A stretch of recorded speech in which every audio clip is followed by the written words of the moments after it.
Waalaikumsalam warahmatullahi wabarakatuh. Selamat siang. Ya, ini dari datanya sudah masuk semua, ada beberapa yang terlambat. Oke, gimana? Ini soalnya kan memang saya ambil ya dari yang latihan sudah kita bahas, jadi semoga tidak ada kesulitan, hanya datanya aja yang berbeda. Kan caranya sama, itu tipikal. Nah, untuk berikutnya ini kita masuk ke chapter 8 kalau di buku Robin Smith itu terkait dengan separator. Jadi yang di awal-awal simpel ini kan memang review ya. Review mulai dari reaktor, kemudian dari sisi termodinamikanya juga begitu. Nah, setelah reaktor itu kita sudah refresh gitu ya. Dari pelajaran-pelajaran TRK dan ya itu kita langsung masuk ke separator. Jadi yang perlu kita perhatikan seperti itu dulu. Jika memang ada suatu sistem reaktor, ya kita tentukan dulu reaktornya seperti apa, kemudian baru ke separator. Nah, untuk separator itu di sini, di buku Robin Smith ada di chapter 8. Nah, ini saya sampaikan sekilas saja, ini juga lebih ke review saja. Cuma nanti ada satu hitungan yang itu aplikasinya banyak gitu di industri.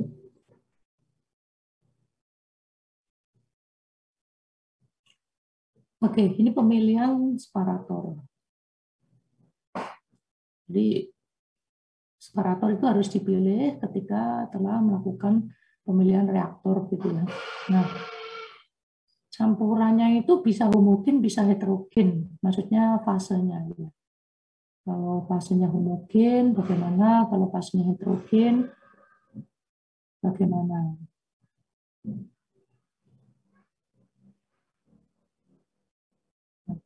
Untuk yang pemisahan heterogen, di sini dikatakan pemisahan campuran heterogen harus dilakukan sebelum pemisahan campuran homogen. Misalnya suatu gas gitu ya, keluaran dari reaktor itu ada gasnya, kemudian mungkin ada partikel yang terikut gitu, entah itu partikel dari bahan baku maupun mungkin katalis gitu yang terikut keluar dari reaktor. Katalisnya bentuknya kebetulan padat gitu. Nah, tentunya padatan ini harus dipisahkan dari fase gas. Jadi heterogen dilakukan dulu. Nah, yang heterogen contohnya adalah vapor liquid. Kemudian liquid ini juga termasuk campuran heterogen ya. Liquid 1 dan liquid 2. Karena dia tidak bercampur, dia immiscible seperti contohnya minyak dan air. Nah, kemudian untuk yang solid liquid jelas, kemudian solid vapor, kemudian solid pun juga. Nah,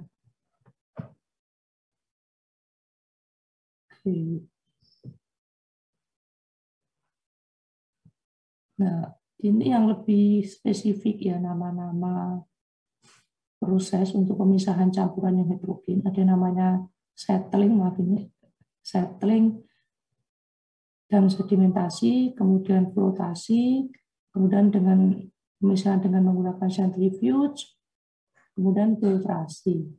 Nah, ini kalian kan sudah pelajari di mata kuliah lain, di UTK kalau nggak salah ya. Nah, di sini nanti saya akan lebih fokus ke settling and sedimentation, karena perhitungannya itu suatu saat kalian memerlukan gitu kalau di dunia industri di mana kalian perlu memisahkan antara liquid dari vapornya gitu, atau liquid 1 dengan liquid 2 itu pakai settling dan sedimentasi. Nah, dalam proses settling di sini partikel-partikel dipisahkan dari suatu fluida oleh gaya gravitasi yang bekerja pada partikel. Partikel-partikel bisa berupa partikel padat atau tetesan minyak. Jadi dari sini juga berupa liquid atau gas. Jadi yang namanya fluida itu tidak melulu gas ya, tapi juga liquid. Macam-macam peralatan, ya bisa flash drum, ini untuk pemisahan uap dan liquid, gitu. Kalau flash drum ini nanti terkait dengan pemisahan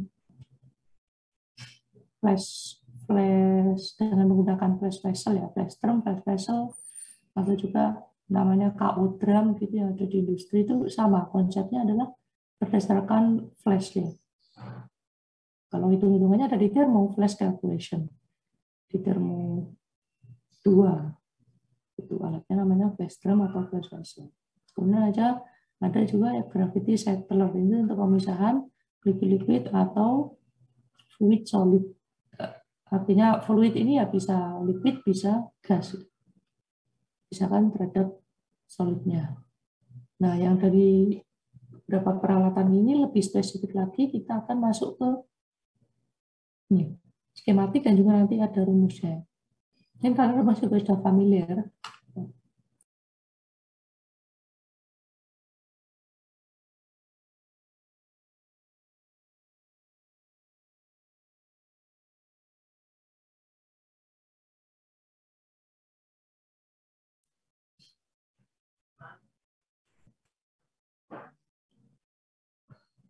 Nah, ini gambarnya sambil dari Robin Smith chapter 8.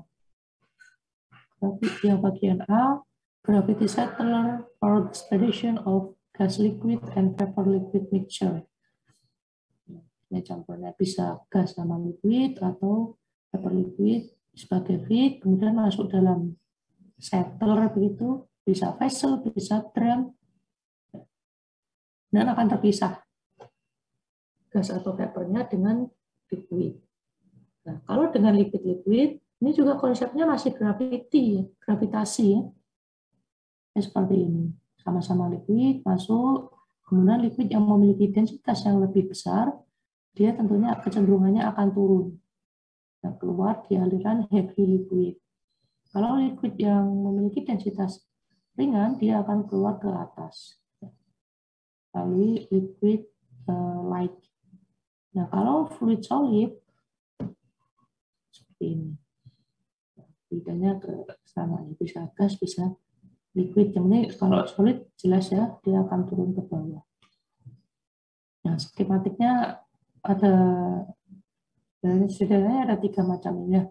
Dari kesemuanya ini, itu konsepnya balik ke satu konsep, yaitu jika kita memiliki suatu partikel atau droplet begitu, karena dia memiliki massa, maka dia akan terkena pengaruh gravitasi, akan turun ke bawah ya, secara mutlak akan turun ke bawah. Namun pada saat dia turun ke bawah, dia akan bergesekan dengan fluidanya. Oke, taruhlah contoh kita ngambil untuk yang sistem gas liquid, vapor liquid ya. Liquid itu memiliki droplet ya, memiliki droplet. Misalkan saja minyak gitu. Minyak itu bukan liquid yang tidak memiliki droplet, tapi dia justru ada droplet. Nah, droplet yang terbentuk itu akan turun karena ada pengaruh gravitasi. Pada saat droplet tersebut itu turun, dia akan bergesekan dengan fluidanya. Dalam hal ini vapor misalnya. Jadi ada gaya gesek yang melawan gaya gravitasi, ada namanya drag force. Nah, selain itu juga dia juga melawan gaya apungnya. Gaya apung itu besarnya adalah sebesar volume yang dipindahkan oleh droplet begitu kan dulu ya, terkait dengan seberapa besar volume yang dipindahkan oleh droplet. Maka dari itu kalau di sini penampangnya cukup kecil, diameternya kecil, ya gaya apungnya juga kecil gitu. Jadi droplet ini kecenderungannya tetap akan turun karena gaya gravitasi. Mungkin kalau penampangnya suatu benda begitu yang sangat lebar gitu, luas, ya kita masukkan ke air gitu gampangannya ya, masuk ke, kalau fluidanya itu air gitu, ya dia akan mengapung. Karena apa? Karena gaya apungnya lebih besar daripada gaya gravitasi. Tapi ketiga gaya ini ada, lalu ada. Tinggal siapa yang lebih besar begitu aja. Nah, sehingga kalau dikombinasikan, tujuannya adalah untuk menentukan seberapa cepat partikel ini turun. Seberapa cepat partikel ini turun. Nah, turunnya dalam kecepatan konstan. Kalau mengikuti gaya gravitasi kan dia akan dipercepat kan, karena percepatan gravitasi, akselerasinya dia lebih besar dari 0, sehingga makin lama makin cepat. Makin lama makin cepat. Itu sih yang diharapkan begitu kan. Tapi dalam mendesain kita tidak boleh terlalu optimis. Bener nggak sih? Turunnya ini makin lama makin cepat. Kalau makin lama makin cepat kan makin bagus ya, makin bagus untuk pemisahan. Namun dalam mendesain bukan hal itu yang dipertimbangkan, yaitu kondisi yang bisa dikatakan sangat tidak ideal. Kondisi yang sangat buruk gitu ya. Ketika kondisi sangat buruk, pemisahan ini masih bisa terjadi. Nah, jadi kita dalam mendesain sesuatu, begitu kita mempertimbangkan kondisi yang terbaik sama kondisi yang terburuk. Gitu. Nah, kalau kondisi yang terburuk saja pemisahan bisa terjadi, apalagi terjadi pada kondisi yang lebih baik dari itu, tentu pemisahan akan lebih baik. Nah, oleh karena itu, di sini dibuat kecepatan turunnya itu konstan, tidak dipercepat. Konstan. Kalau dia berapa, misalkan 1,05 meter per second, misalkan ya kecepatan turunnya itu segitu, terus gitu, tidak dipercepat dan juga tidak diperlambat. Nah, untuk memperoleh kecepatan yang konstan seperti itu, dimunculkanlah istilah kecepatan terminal. Ini kalian sudah belajar di OTK, kecepatan terminal. Nah, kecepatan terminal itu terjadi ketika percepatannya 0, percepatan ya. Nah, percepatan 0 itu terjadi ketika sigma gayanya sama dengan 0. Masih ingat kan? Bahwa F gaya sama dengan M dikali A begitu. Kalau ada suatu mobil gayanya berapa ya dia massa kali percepatannya. Kalau gaya gravitasi ya massa dikali percepatan gravitasi. Artinya ada percepatan di situ. Nah, karena kita ingin memperoleh kecepatan yang konstan sehingga percepatannya juga harus 0. Supaya mendapatkan percepatan 0, maka sigma F-nya itu juga harus 0. Nah, di sini ada 3 F, ada 3 jenis gaya. Gaya gravitasi, gaya apung, sama drag. Nah, supaya dia 0, sigma gayanya, ya tentunya yang gaya yang ke bawah sama dengan gaya yang ke atas. Gravitational force sama dengan buoyancy force plus drag force. Nah, ini adalah konsep yang sangat mendasar gitu ya. Bisa kalian ini berlaku di manapun ya, selama ada suatu benda yang dia turun, dan di situ melawan gaya drag sama gaya apung. Ya. Misalnya diilustrasikan dengan ketiga gambar ini. Nah, dari sini tinggal kita rearrange begitu ya. Nilai VT-nya berapa ya tinggal di-arrange saja. Kalau ada yang sama dicoret, misalkan pi-nya ini sama dicoret. Diameter ini adalah diameter dropletnya juga mungkin bisa dikeluarkan. Maaf, bukan dicoret ya, dikeluarkan. Pi-nya dikeluarkan, D-nya mungkin juga dikeluarkan, D kuadratnya itu bisa dikeluarkan. 6 atau 4-nya ini juga bisa dikeluarkan. Gravitasi mungkin ya, dan seterusnya. Nah, di range nanti kita lihat ke buku Robin Smith ya, rumus-rumus yang bersumber dari konsep kesetimbangan gaya ini. Oke, gaya gravitasi rumusnya ini sudah rumus jadi. Jadi kalau ingin bermula dari awal ya massa dikali gravitasi. Massa dari suatu droplet ini diwakili oleh ini. Rho partikel dikali pi D⁻3/6. Nah, kenapa kok seperti ini? Kalian bisa ngecek sendiri, benar nggak sih? Bahwa ini itu adalah massa dari droplet. Jawabannya betul ya. Oke, saya tuliskan. Nah, kita lebih banyak di sini untuk yang separator. Massa kali gravitasi. Massa itu sama dengan rho dikali volume. Nah, rho partikelnya ini sudah. Berarti ini adalah volume. Nah, ini adalah volume. Volume dari suatu bola, ini pun juga dianggap bola, begitu, untuk memudahkan. Pi D pangkat 3/6 kali gravitasi. Oke, ini sudah jelas ya bahwa gravitasi adalah M dikali G. Bagaimana dengan gaya apung? Gaya apung juga sama ya, juga sama. Namun volume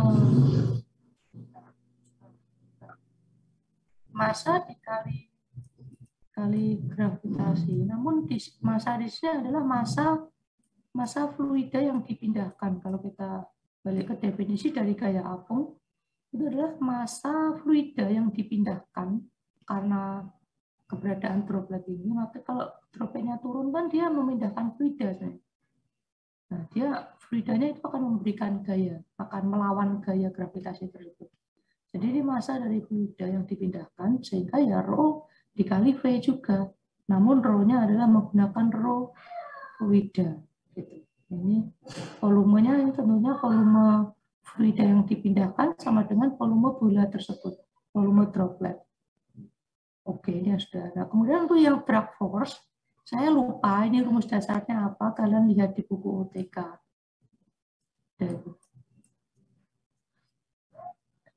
Di buku OTK. Apa dikali apa? Kalian simpulkan dulu mulai dari rumus yang paling awal. Kemudian akan dijabarkan menjadi seperti ini. CD ini coefficient drag. Ya, saya nggak mau menebak-nebak ini apa, saya juga lupa ini rumus dasarnya apa. Yang jelas dia akan menjadi seperti ini. Nah, kalau sudah apa yang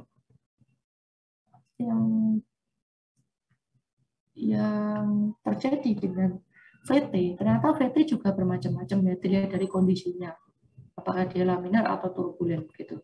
Nah, pada itu ini saya masuk ke textbooknya Robin Smith. Nah, seperti ini. Tadi kita sudah bermula dari sini, oke. Kemudian kita rearrange, kita ingin memperoleh kecepatan terminal.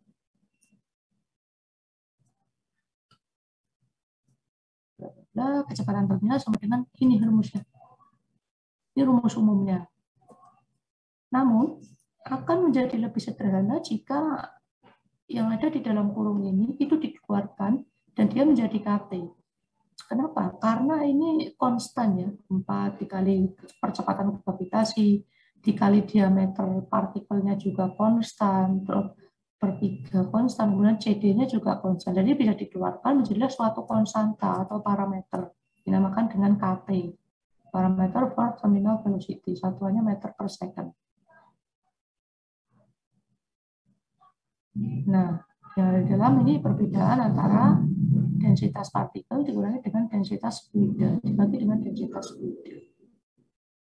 Bagaimana dengan KT ini kalau dia diasumsikan benar-benar bulat bola begitu ya, rigid itu maksudnya dia tidak gampang rusak, kemudian dia juga tidak berpori, jadi pejal gitu, pejal. Seperti ini sudah saya sampaikan sama dengan yang di atas. Kemudian sekarang berapa nilai KT-nya itu tentu tergantung dengan diameter dan CD. Nah, kalau kita lagi ke OTK 1, CD itu macam-macam. Kalau dia masuk dalam region Stokes law, ya, CD itu bisa dekat dengan 24/NR. Nah, NR rumusnya apa? Seperti ini. Ini patokannya jika NR-nya 0 sampai 2, CD bisa didekati dengan 24/NE.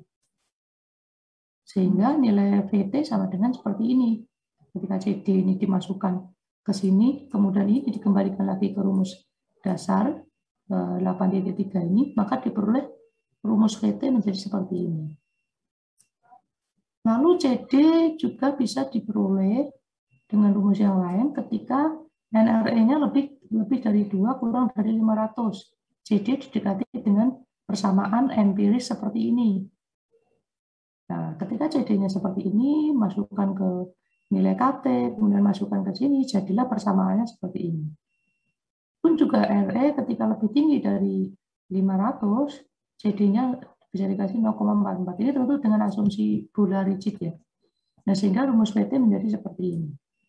Jadi ada berbagai macam rumus PT yang akan ada, dan kalian tinggal pilih RE mana yang sesuai. Rumusnya RE ada di sini. ODV per mu kan rumus dasarnya. Terus diameter kali V per mu. Mu-nya itu mu fluida, bukan partikel. VT-nya V terminal. Nah, jadi VT ada 2 nih. Di sini sama tuh. Maaf ini volume ya. Benar. Di sini rho dV. V di situ volume kecepatannya. Kalau hukum apa energi itu saya nggak lupa. Gimana?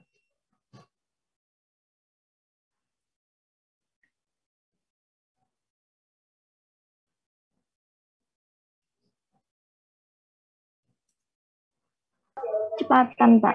Kecepatan.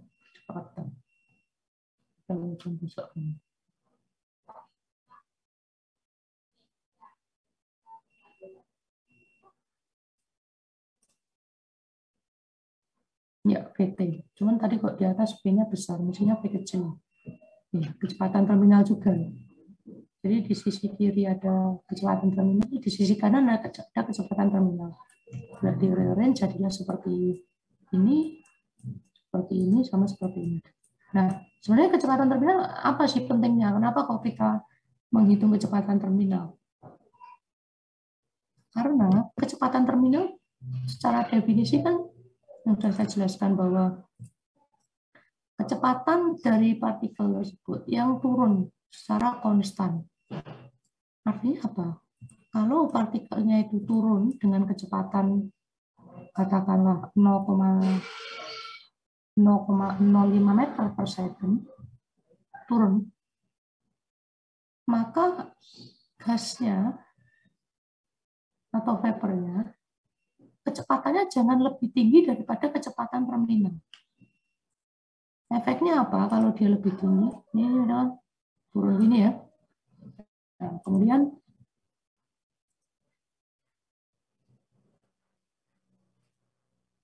gasnya kan kecenderungannya akan begini, akan naik ya, namanya gini. Yang merah gas, yang biru adalah partikelnya. Nah, kalau kecepatan partikel turun saja ke kecepatan 0,05 meter per second, maka vapornya nggak boleh lebih besar dari itu. Kenapa nggak boleh lebih besar? Ini ada yang tahu kenapa? Kenapa kecepatan yang merah nggak boleh lebih besar daripada kecepatan yang biru? Dalam hal mendesainnya, dalam hal operasi bisa saja itu terjadi. Merah lebih besar daripada yang biru. Ya, ada yang tahu nggak? Silakan.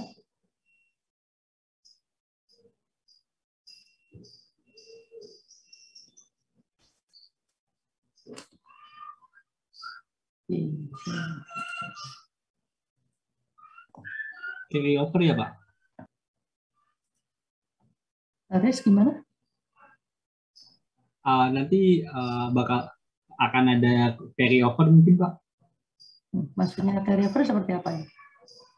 Mungkin nanti kalau misalnya dari campuran ini adanya liquid di dalam gasnya itu, Pak, yang keluar, yang ikut keluar. Jadinya parasinya nggak maksimal, Pak, atau nggak efisien, Pak. Ya, betul ya. Jadi gasnya ini tidak boleh terlalu cepat supaya mengizinkan partikel itu mengendap dengan baik begitu. Kalau gasnya ini terlalu cepat, maka liquidnya belum mengendap dengan baik, sudah ke bawah sama gas gitu, sehingga pada akhirnya sebagian partikel liquid itu dia akan terbawa ke atas, dan ini tidak diharapkan. Karena diharapkan yang naik ke atas itu adalah gas atau vapor saja, tidak ada partikel liquid. Kalau ada partikel liquid sedikit saja, mungkin masih oke gitu di awal-awal ya, tapi nanti di proses selanjutnya liquid tersebut suatu saat akan terkondensasi dan itu bisa menyebabkan hal serius ya, bisa jadi tergantung prosesnya apa. Jadi katakan separasinya tidak optimal kalau kondisinya seperti itu, bahwa kecepatan gas lebih besar daripada kecepatan terminal. Nah, kalau kita sudah tahu kecepatan terminalnya sekian, begitu, ya tentunya kecepatan gasnya kita atur ya, jangan terlalu gede begitu. Maksimal ya sama dengan kecepatan terminalnya. Maksimal sama dengan kecepatan terminalnya. Oleh karena itu di bagian bawah itu ada penjelasannya bahwa kecepatan maksimum yang diizinkan dalam suatu alat tersebut itu harus kurang dari kecepatan settling terminalnya, ya kurang dari VT-nya ini. Nah, pentingnya di situ kenapa kok kita menghitung VT. Nah, contohnya ya, saya jelaskan sekilas untuk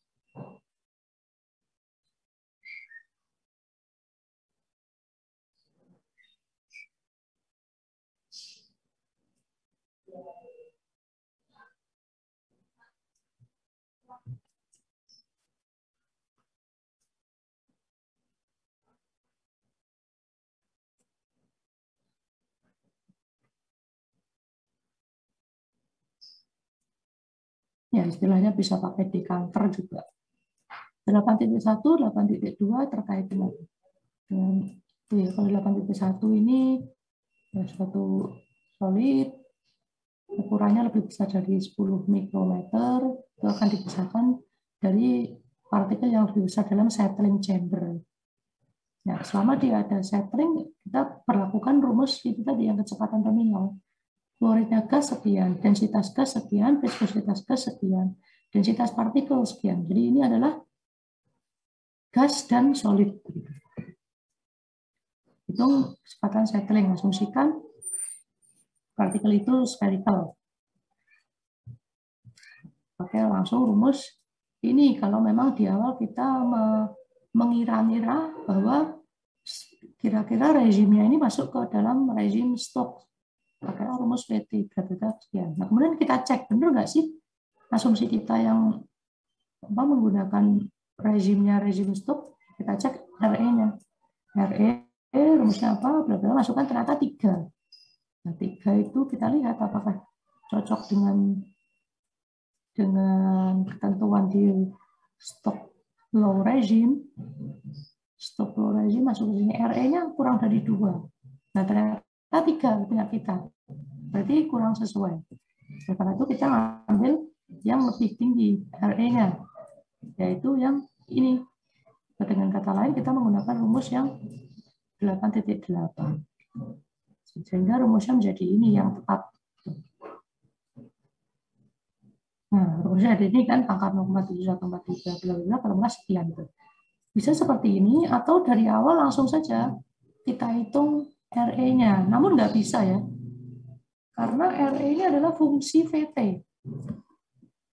Jadi VT-nya harus ada dulu, kemudian baru dihitung NRE-nya.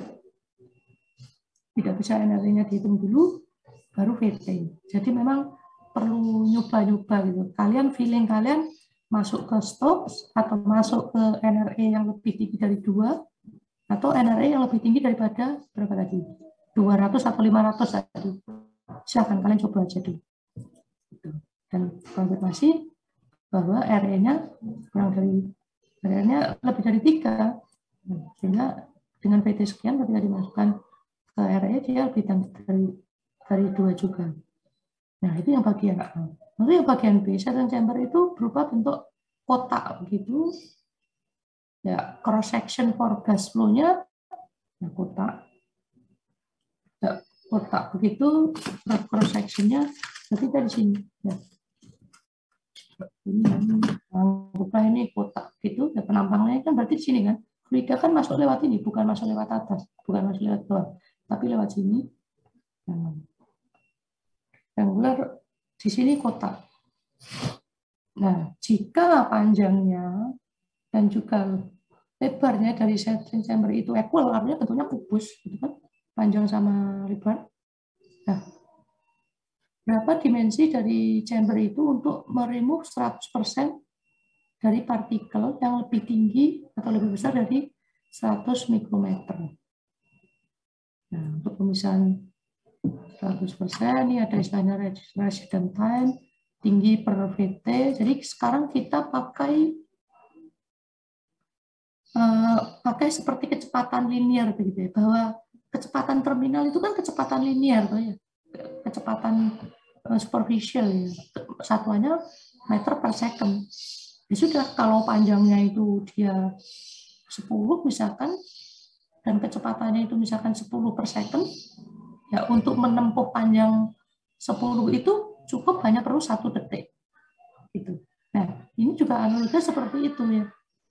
Waktu sama dengan jarak dibagi kecepatan, kira-kira begitulah kalau kehidupan sehari-hari kita. Waktu tempuh sama dengan jarak dibagi kecepatan. Nah, jaraknya ini adalah tingginya, kemudian kecepatan adalah kecepatan terminalnya tadi, kemudian waktunya yaitulah resident time ya. Seberapa lama partikel tersebut berada di dalam chamber. Nah, ini kalian dapatkan sendiri karena ini memerlukan volume dari chamber, karena dia bentuknya kubus, ya tentunya panjang sama dengan lebar, sehingga L sama dengan B, sehingga dari sini bisa dijabarkan bla bla bla bla bla, ketemulah panjangnya sekian, 3,5 meter. Jadi udah ketahuan nih dimensinya bahwa panjangnya itu 3,5 meter, lebarnya juga 3,5 meter. Bentuknya kubus. Nah, seperti itu. Nah, kita kan pada akhirnya bisa mendesain kan seperti itu. Oh, kalau seperti ini, nanti alat yang kita buat itu adalah ukurannya sekian. Gitu. 3 kali 51 kali 3 kali 51 kali 3 kali 51. Ya, panjang, lebar, tinggi sama. Itu lebih aplikasinya. Nah, untuk yang bagian ini contoh 8.2. Sekarang liquid gitu. Hidrokarbon dan air, nah ini memang suatu liquid yang immiscible. Misalkan dalam dekanter, kemudian tabel 1 itu fisika propertinya, ada rho, densitas dan lain-lain. Nah ini density, viscosity, hidrokarbon, water. Nah, air diasumsikan to be dispersed. Dispersed itu terdispersi. To be dispersed in hidrokarbon. Jadi bisa dibayangkan, manakah yang lebih banyak antara air dan hidrokarbon? Jawabannya adalah lebih banyak yang hidrokarbon. Jadi minyaknya itu banyak, airnya sedikit, karena ada keterangan seperti ini. Yang terdispersi itu adalah air. Ya, bisa juga nanti airnya banyak, hidrokarbonnya sedikit. Nah, ini akan mempengaruhi siapa yang berperan sebagai fluida, siapa yang berperan sebagai droplet. Itu akan berpengaruh di sini. Bisa dibayangkan. Siapa yang berperan sebagai droplet, siapa berperan sebagai fluida. Nah, yang berperan sebagai droplet bisa turun, bisa naik ya, nggak ada masalah. Bisa turun, bisa naik. Kalau naik berarti gaya buoyancy-nya lebih tinggi gitu aja. Tapi kan rumus dasarnya tetap sama dan rumus kecepatan partikel juga tetap sama. Gitu. Jadi suruh mengestimasi berapa ukuran dari dekanter tersebut kalau rasio L per D-nya itu 3:1. Dan interface cross. Nah, asumsikan dropletnya ukurannya sekian, nggak ada ukuran. Nggak ada, ini dikasih ukuran dropletnya sekian, Pertama, kita anggap mengikuti hukum Stokes. Kecepatan terminal sekian, RE-nya sekian. Oke, berarti cocok ya. Berarti cocok. Nah, kemudian kecepatan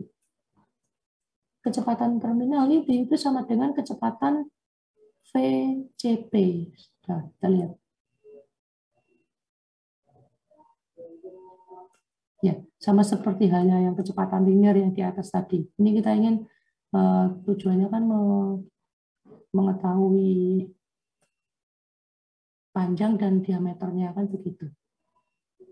FCP ini adalah feet,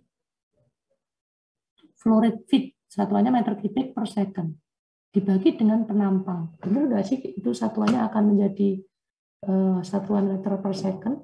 Ya kalau ada volumetric rate dibagi dengan penampangnya, ya betul dia akan menjadi superficial velocity. Sehingga rumusnya seperti ini. Ya. Artinya apa? Kenapa kok VCP itu disamadengankan VT? Artinya yang merah itu disamadengankan dengan yang biru. Yang merah disamadengankan dengan yang biru. Kita udah punya biru nih, VT-nya 0,004 meter per second. Berapakah yang merah? Untuk desain yang optimum begitu ya. Ya samakanlah merah ini dengan biru begitu. Jangan lebih. Kalau lebih itu nanti akan terbawa. Kalau kurang, itu pemisahannya kurang efektif. Ya oke sih, terpisah bagus juga, tapi kelamaan gitu. Terpisah lebih bagus atau terpisahnya bagus juga, namun kelamaan gitu kan. Kalau ada yang lebih cepat, kenapa kita pilih yang lama begitu? Sehingga kecepatan linear dari fluida yang masuk itu disamadengankan dengan kecepatan terminal. Itu konsepnya. Jadi bisa optimal dan cukup cepat gitu, tidak terlalu lama. Bisa sampai mana? Nah, di sini. VCP sama dengan PT. Itu merah sama dengan biru. Nah, merah itu sama dengan ini. Bla bla bla sehingga pada akhirnya diperoleh panjang dan lebarnya adalah sekian. Panjang sekian, lebar sekian.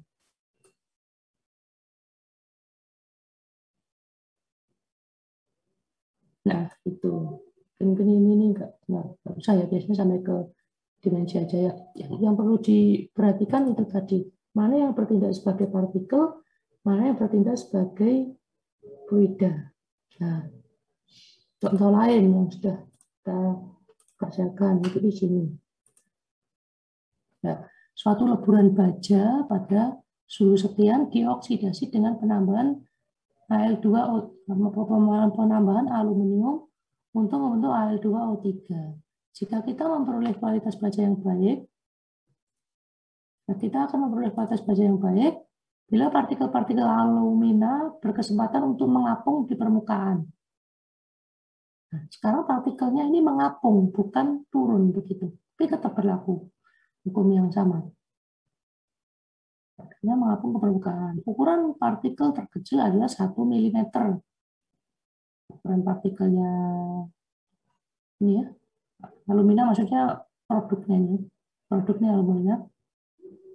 Tentukan kedalaman leburan bila dikehendaki partikel ini mencapai permukaan 1 menit setelah baja dioksidasi. Ketika leburan baja itu dioksidasi dengan aluminium membentuk alumina. Alumina ini produk. Kalau produk, ya harus dipisahkan. Nah, memisahkan dalam hal ini dia justru mengapung untuk berpisah dengan leburan baja maupun aluminiumnya begitu. Nah, dia mencapai permukaan diusahakan 1 menit sesudah baja tersebut teroksidasi. Artinya begitu produk terbentuk, selama 1 menit dia harus sampai di permukaan mengapung. Nah, ini ada data baja, ada data alumina, densitasnya sekian-sekian. Nah, densitas baja sekian, alumina sekian, diameter partikel dari alumina itu adalah, jadi tinjauan kita sekarang adalah antara leburan baja dan alumina dan produknya begitu ya. yang bertindak sebagai partikel adalah produknya, aluminanya. Nah, ini data diameternya juga. Mana tadi? Ini 1 mili, sekian meter, percepatan gravitasi sekian, kedalamannya berapa kita tidak tahu. Kita masukkan saja dulu, di trial ini saya pakai Excel ya.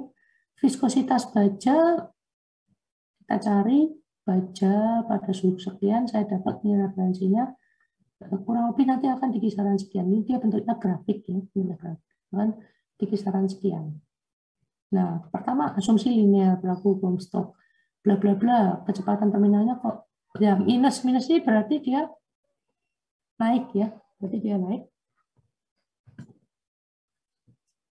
Berarti dia naik. Kita cek RE-nya 1300. Nah, jadi tidak terbukti.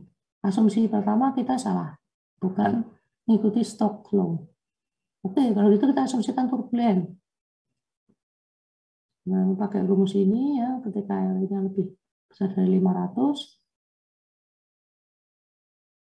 Nah, diperoleh kecepatan terminalnya 0,0436.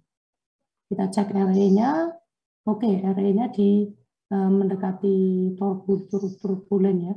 Nah, ini memang tidak bisa persis begitu, tapi ini oke, kita mendekati turbulen itu daripada menganggapnya sebagai mengikuti hukum Stokes law. Nah, oke, ya sudah dengan seperti ini. Nah, kemudian kedalamannya bagaimana? Nah, berarti kita sudah memiliki kecepatan terminal 0,0436. Berarti kecepatan linear 0,04. Nah, berarti jarak dibagi dengan kecepatan akan menjadi sama dengan waktu. Karena waktunya ini sudah ditentukan 60 second, berarti jaraknya berapa? Kan begitu. Nah, jarak itu adalah kedalaman. Karena perjalanannya si partikel tadi itu dari dasar menuju ke atas. Ya, dari dasar menuju ke atas. Nah, sehingga diperoleh kedalamannya sekian gitu. 2,6 meter. Ya udah, ini jawabannya. Itu sih aplikasinya untuk hukum settling dan sedimentasi. Ini sampai sini ada pertanyaan, silakan.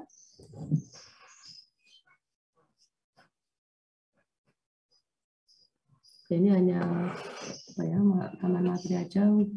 Nanti tergantung Pak Kun apakah dijadikan materi kuis berikutnya atau tidak. Tapi nanti akan saya sampaikan Pak Kun bahwa materinya sampai di sini. Nah, ini tinggal dibaca-baca aja, classifier, kemudian flotation yang menggunakan udara begitu ya. Ada kolektor, aktivator, depression, floater, sentrifuge kayak contohnya kayak cyclone gitu ya, dia berdasarkan kecepatan ya. Kecepatan tinggi, nah siapa yang lebih berat dia akan memisahkan diri dari campuran. Ya, yang lebih berat dia memiliki momentum yang lebih tinggi sehingga dia akan memisahkan dari campurannya. Ya, bisa cyclone, bisa centrifuge. Kalau centrifuge itu dia liquid. Kalau cyclone bisa solid gas sama solid liquid. Intinya gitu. Mungkin kalian udah belajar banyak. Filtrasi intinya pakai filter, macam-macam filter juga banyak ya. Ada back filter, ada plate and frame, kemudian rotating drum dan lain-lain. Sand filter dan lain-lain. Secara kualitatif aja. Nah, kalau yang homogen ini hitungannya lebih rumit ya, karena bisa kita bayangkan kalau mungkin kayak kolom destilasi itu kan udah coba yang OTK3, rumus-rumusnya kan cukup banyak. Ada reflux rasio, kemudian tekanan, kemudian suhu dan lain-lain begitu. Nah, jadi saya tidak sampai masuk ke pemisahan campuran secara homogen, tapi pemisahan campuran secara heterogen gitu saja. Ya, silakan ada tanggapan. Ini pertemuan saya yang terakhir ya untuk di kelas R ini di semester ini. Selanjutnya saya kembalikan ke Pak Kun. Silakan kalau ada pertanyaan terkait dengan kuis atau yang lain.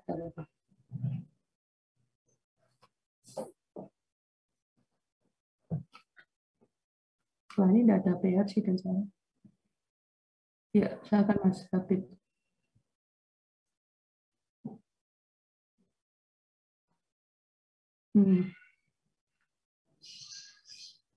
Iya. Sebenarnya kan ada ya yang antara stok sama yang turbulen kan ada yang entah itu namanya transisi atau apa begitu ya. Tapi juga kita karena ketika VT-nya itu berubah, NRE-nya itu akan berubah gitu. Sehingga kalaupun kita menggunakan rumus yang transisi pun, oke, kecepatan terminalnya akan berubah. Namun apakah NRE-nya juga akan masuk ke dalam rumus transisi itu kita tidak tahu juga gitu kan. Ya, jadi menurut saya enggak apa-apa, itu asumsi kok, nggak ada masalah. Kita mendekati pakai stok pun juga nggak apa-apa, tapi nanti errornya akan besar begitu. Jadi tidak sangat mengikat begitu. Jadi yang penting kalian coba dulu kira-kira 5, kan kalian kita dapat 58 nih. Nah, 58 ini jauh berapa kalinya dari NRI yang nilainya 2 kan? Kalau stok kan maksimumnya 2. 2 menuju ke 58 kan berapa kalinya itu kan? Bukan tidak dari selisihnya ya. Kalau 58 kurangi 2 sih ya 56 gitu kan, dibanding dengan yang tadi 200. 500 kurangi 58 kan jauh lebih besar selisihnya daripada yang 56 kan gitu. Kita tidak melihat selisihnya, tapi kita lebih dekati ke berapa kali lipatnya gitu. Kali 2 kali 58 kan berarti 58 dibagi 2 berapa itu? Ya katakanlah 30-an ya, 30 kalinya gitu. Nah, kalau 58 ke 500 kan ya sekitar 10 kalinya. Jadi lebih oke kita dekati dengan turbulensi kalau menurut saya. Mungkin kalian juga perlu mencoba yang transisi, silahkan. Nanti dilihat mana yang menurut kalian lebih dekat, ya itulah yang kalian pilih. Tapi ada tulisannya keterangan itu ya. Asumsikan apa, terus dicek, sekalian menganggap ini lebih dekat ke transisi, misalkan ya udah nggak apa-apa. Nanti akan berbeda nilai VT-nya. Itu sih. Ya ini kan juga tahap desain awal ya, bukan desain yang sangat detail. Itu Mas Habib, gimana? Yang lain silakan.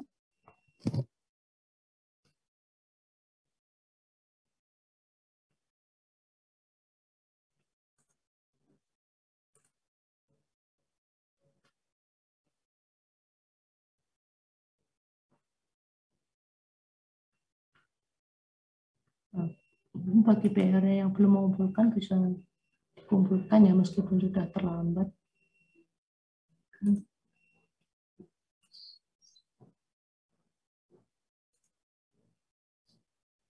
Ada. Kalau untuk kuisnya gimana, bisa ya?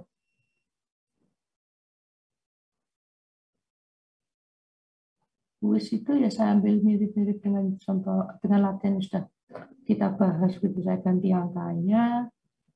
Dan jika kalian memiliki Excel-nya, itu akan sangat membantu. Tapi kalau kalian tidak ada Excel-nya, memang akan sangat memakan waktu karena hitung-hitungan harus memasukkan rumus dulu di kalkulator dan sebagainya akan lama. Ya, tapi moga-moga kalian sudah menyiapkan sehingga hasilnya bisa bagus. Nah, saya lihat yang sudah mengumpulkan tugas.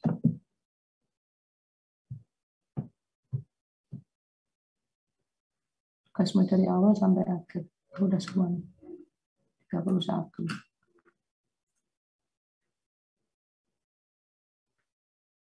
Ada yang ditanyakan?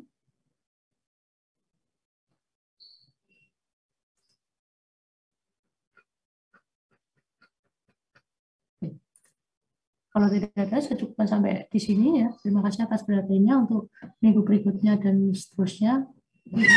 Sampai IAS ini saya juga ikut jaga kalau memang nggak dibuat sinkronus, bisa ketemu saya lagi. Sekian, terima kasih atas perhatiannya. Selamat sore. Assalamualaikum warahmatullahi wabarakatuh. Waalaikumsalam warahmatullahi wabarakatuh. Terima kasih Pak.